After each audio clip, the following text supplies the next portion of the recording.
बिस्मिल्लाहिर्रहमानिर्रहीम अस्सलाम वालेकुम नाज़रीन, मैं हूं आपका मेज़बान दानिश अंसारी और आप देख रहे हैं मेरा YouTube channel Danish Ansari official. नाज़रीन, आज बात करेंगे मलिक महबूब साहब से, आप सबके फेवरेट हैं, मशहूर एस्ट्रोलॉजर हैं। अस्सलाम वालेकुम मलिक साहब, कैसे हैं आप? वालेकुम अस्सलाम। अल्लाह का करम है। आप बताएं क्या हाल चाल है दानिश साहब? कैसे चल रहे हैं आप?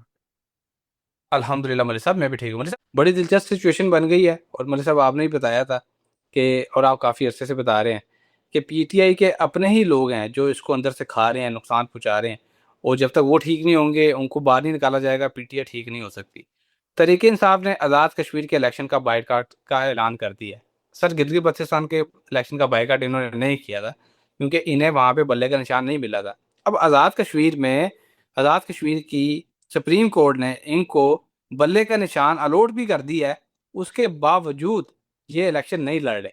इसका मतलब ये है कि ये अंदर से ही लोग हैं जो पार्टी को नुकसान पहुँचाना चाह रहे हैं। भई, आपको जब बल्ले का निशान मिल गया, इसका मतलब आप अपनी हुकूमत भी वहाँ पे बना सकते हैं, क्योंकि अब आपके पास अपना निशान है। पहले तो आपके पास निशान नहीं था।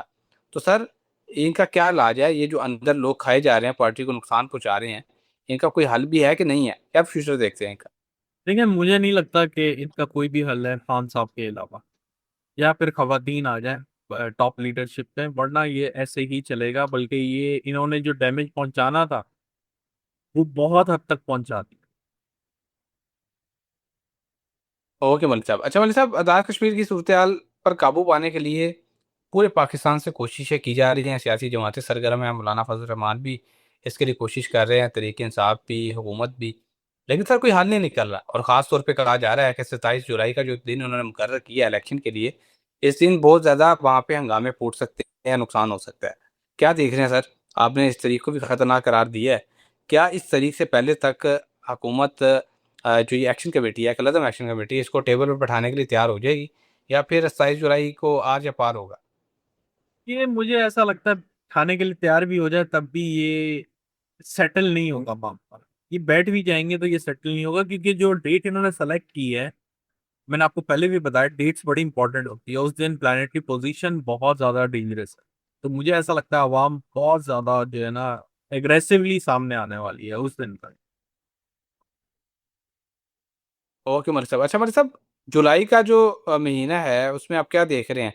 स्टॉक मार्केट की सिचुएशन क्या देख रहे हैं? गोल्ड कोई लोग खरीदना चाह रहे हैं, बेचना चाह रहे हैं, और सिल्वर में जो इन्वेस्टमेंट करना चाह रहे हैं, उनको क्या मशवरा देंगे? मेरे ख्याल से स्टॉक मार्केटें अभी जो है ना बहुत बूम पर है। मैं उसके ऊपर तो कोई ज्यादा बात नहीं करूंगा, क्योंकि मुझे ऐसा लगता है कि ये बहुत खतरनाक है। ये किसी वक्त भी आपको धोखा देंगी तो आप निकल नहीं सकते, ना बच सकते। तो खैर, जो कमोडिटीज हैं वो मैंने बताया था कि अगर सोना एक दफा आपको 3500 पे नजर आए तो आप जरूर बाय करें। लेकिन वो वहां तक आया नहीं, 3900 तक आया। थोड़ा सा इंतजार करें, जुलाई के एंड में अच्छे चांसेस मिलेंगे बाय करने के। ओके मलिक साहब। मलिक साहब, आज 3 तारीख है, जब हम ये प्रोग्राम रिकॉर्ड कर रहे हैं। क्या जुलाई का जो महीना है, इसमें कोई ज़्यादा पॉलिटिकल एक्टिविटीज़ आपको दिखाई दे रही हैं, या फिर इस पे खामोशी ही रहेगी, जिस तरह इस वक्त खामोशी है? सर, अभी तो बहुत पॉलिटिकल है, बहुत इवेंटफुल है ये महीना। जैसे मैंने बताया है, कुदरती आफात, पॉलिटिकल डिस्टरबेंस, पीटीआई के अंदर हलचल, ये सब चीजें आपके सामने आएंगी, बहुत ज्यादा है। ओके मतलब साहब, पाकिस्तान में हवाले से भी बता दें कि पाकिस्तान के वो कौन से इलाके हैं, खुदा ना खासा, क्योंकि ज़लज़ले बड़ी शिद्दत से आ रहे हैं, और हर हफ्ते कोई ना कोई ज़लज़ले की खबर आ रही है। क्या खुदा ना खासा ज़लज़ले से भी कोई नुकसान हो सकता है? क्योंकि ज़लज़लों के हवाले से भी प्रेडिक्शंस मौजूद हैं, कई लोगों की, जो एक्सपर्ट्स हैं वो बता रहे हैं पाकिस्तान को इन फ्यूचर आइंदा आने वाले दिनों में कोई नुकसान की खबरें मौजूद हैं। देखिए, मैं जहाँ तक देखता हूँ तो मुझे ऐसा लगता है कि अगर हम नॉर्थ में चले जाएं, साउथ और वेस्ट, ये तीन जो एरिया बहुत ज्यादा क्रिटिकल, हमें इसके ऊपर बहुत नजरसानी करनी पड़ेगी। और मैं आपको बता रहा हूँ, ये जब कुदरती आफात बारिशों का भी सिलसिला होगा, यही एरिया जो है सबसे ज्यादा खतरनाक। मतलब साहब, इसमें कोई खास वजह है, कोई ऐसा कोई कॉम्बिनेशन है जी, जिस वजह से ये? ये प्लैनेट को आइडेंटिफाई करते होते हैं। तो जो प्लैनेट, अगर हम सैटर्न और इस वक्त जुपिटर को देखें, तो ये दोनों डायरेक्शन जो है सैटर्न जुपिटर की होती है। इस वजह से मैं बोल रहा हूँ, ये दोनों एक साथ टाइम में एफ्लिक्ट करेंगे एरियाज को। वेनेज़ुएला में ज़लज़ले से जो अमवात हैं, वो 2500 से तजावुज़ कर गई हैं, और बताया जा रहा है कि 43,000 लोग जो हैं वो मलबे तले दबे हुए हैं, या वो गुमशुदा हैं, उनकी तलाश की जा रही है, और कई लोग जो हैं, सैकड़ों हज़ारों लोग जो हैं वो ज़ख्मी हैं शदीद किस्म के। अच्छा मतलब साहब सबसे इम्पोर्टेंट बात जो है उसमें ये है कि आपने ये पहले ही प्रेडिक्ट कर दिया था कि ये कुदरती आफ़ात के हवाले से ये साल बहुत ज़्यादा खतरनाक होने वाला है। ज़ाहिर है आपने ज़ायचा देखा था, कुछ आपने कॉम्बिनेशंस देखे थे स्टार्स के, जिसके बाद ही आपने ये प्रेडिक्शन की थी और 2025 के आखिर में आपने ये बात बता दी थी।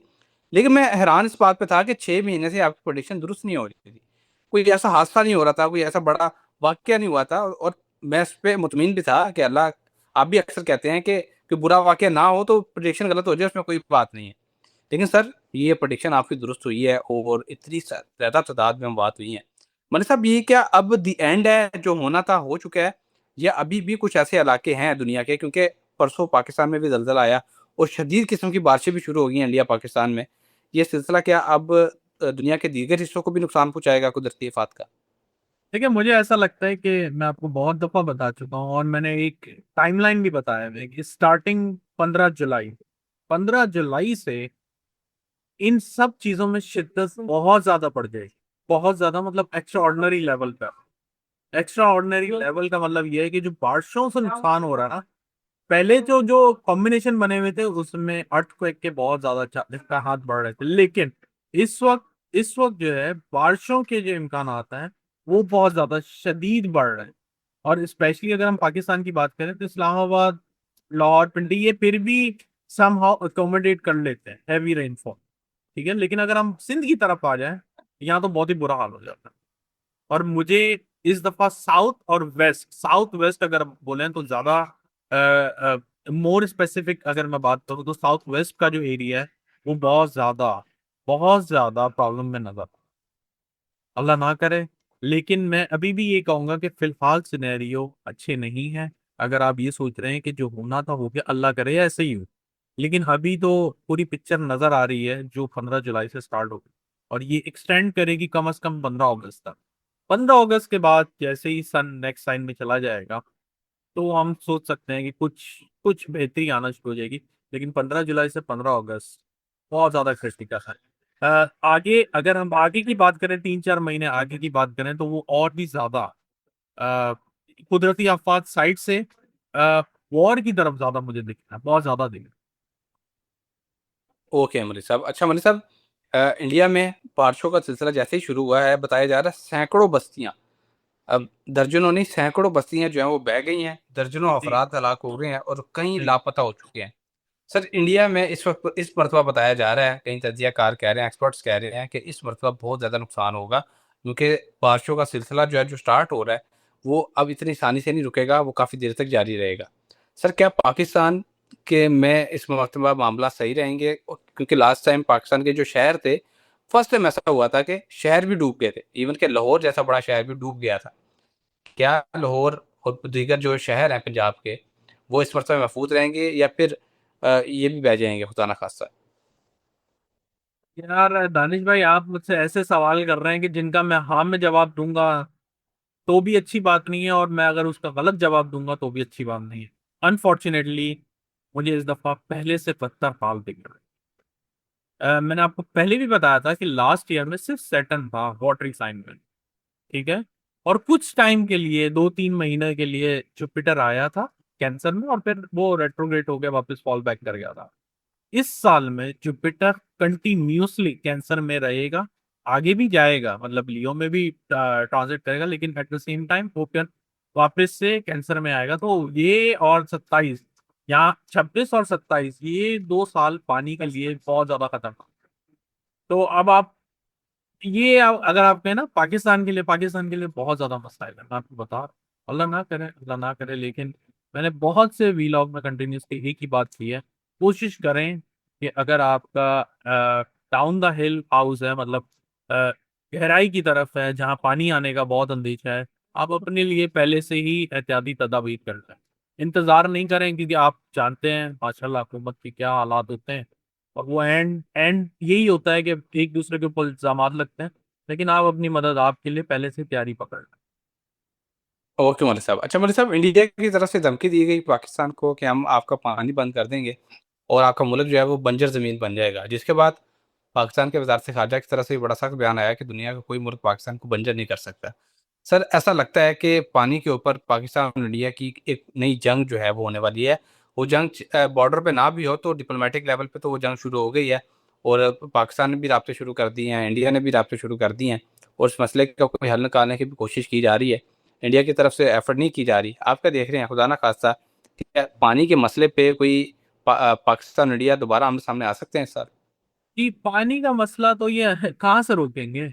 वो नहीं, अभी नहीं रोकेंगे। ये जब रोकेंगे जब एक्सट्रीम वेदर चल रहे होते हैं, जब ड्राइनेस बहुत होती है, तब की बात है, वो तब देखेंगे। लेकिन इस वक्त तो नहीं रोक सकते, बल्कि ये वही पुरानी हिस्ट्री रिपीट होगी जो पिछले साल किया था। हाँ, अलबत्ता जो आप जिस बात का जिक्र कर रहे हैं कि ये खुदा का कोई नया घास खुलने वाला है, जी वो नजर आता है 2027 में होगा।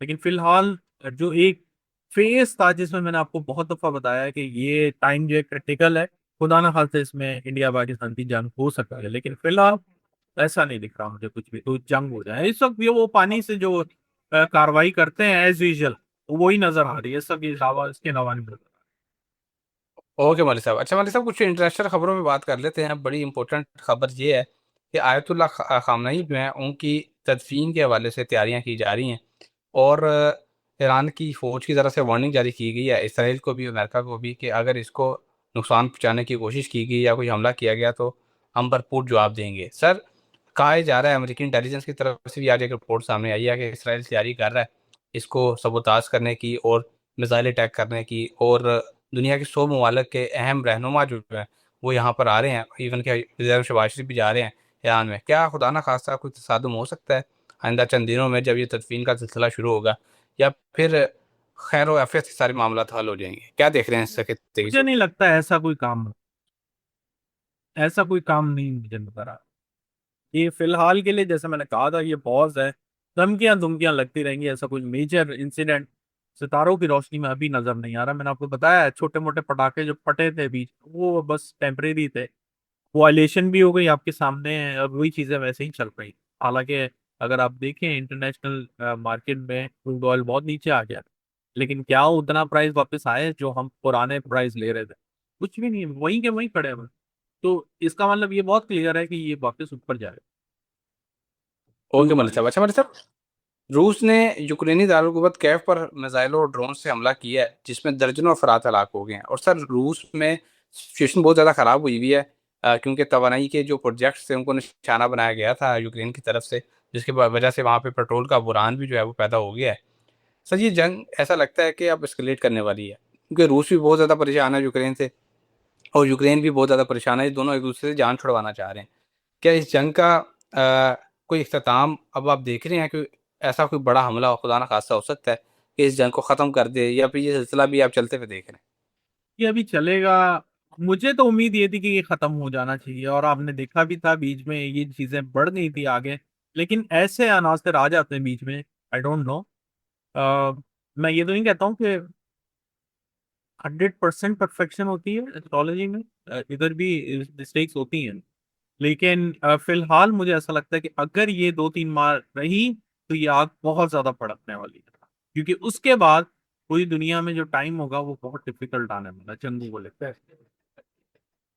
ओके मौलवी साहब। अच्छा मौलवी साहब, इसराइली वज़ीर दिफ़ा ने एक बात की है जिससे फिर वो खबरों में आ गए हैं। उन्होंने कहा है कि ईरान जो है उसको हम निशाना बनाने जा रहे हैं आइंदा चंद दिनों में। अब ये पता नहीं उन्होंने सिर्फ़ धमकी दी है, डराने के लिए बात की है, या वो वाक़ई करने जा रहे हैं। आप सितारों की चाल में ऐसा कुछ देख रहे हैं? अभी आपने बताया कि ऐसा कुछ नहीं होगा। इन जो ये खबर है इसके हवाले से भी बता दें कुछ, कि कोई सर ऐसा ये छोटा-मोटा कोई अटैक कर सकता? मुझे नहीं लगता कि जो आप समझ रहे हैं ना कि जैसे पहले जंग हुई थी, मुझे नहीं दिख रही है ऐसी जंग। ये मोस्टली जो है ना हालात आपको सितंबर अक्टूबर के बाद दिखेंगे, जो मर्जी ये कहते रहे, क्योंकि सितारों में ऐसी सिचुएशन नहीं बन रही। ओके मलिक साहब बहुत शुक्रिया, आपने अपने कीमती वक्त में से कुछ वक्त निकाला, इतनी ज़बरदस्त प्रोडिक्शंस और मालूमात आपने हमारे साथ शेयर की। इंशाल्लाह नेक्स्ट प्रोग्राम में ऐसे ही दिलचस्प टॉपिक के साथ दोबारा पेश होंगे। अगली वीडियो तक के लिए मुझे और मलिक महबूब साहब को इजाज़त दीजिए। अल्लाह हाफिज़।